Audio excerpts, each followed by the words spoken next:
When a layman, a person without the trained eye of an art critic, looks at a painting by Grant Wood, they know what they are looking at. It's a tree-lined street in a small town, or it's George Washington chopping down a cherry tree, or it's a tea party with the daughters of the American Revolution. Above all, it's Americana, defined and celebrated in bold, clear, easily understood terms. Easy for all but the art critics. Until recently, they weren't sure just what they were seeing in a wood painting, but most didn't think it was art. They suggested perhaps it was the stuff of magazine illustrations.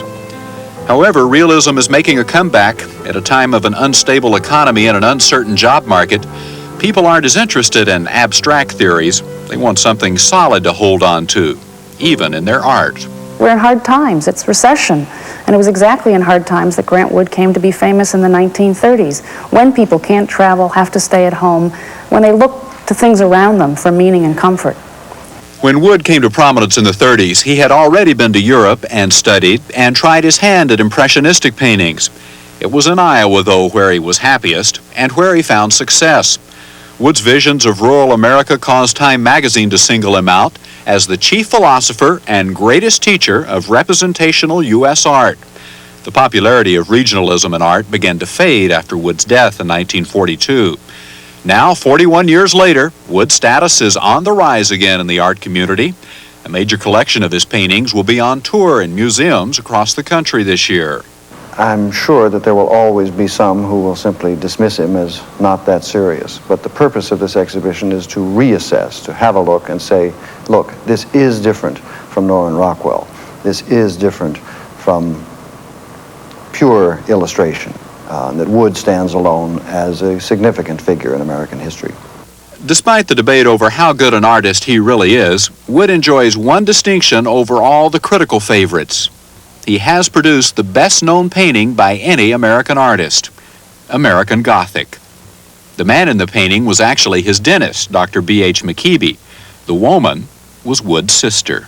He had another woman in view, but he was afraid he'd make her mad, so it fell to me. When you saw the picture, what did you think? Well, I felt kind of sheepish. Why is that? Oh, he made me look so stern and kind of crabbed. When you were posing, the two of you weren't together. No.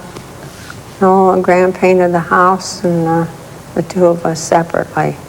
So you didn't actually stand out there in front of that house? No, I didn't see the house until years later, and I don't think Dr. McKeeby ever saw it.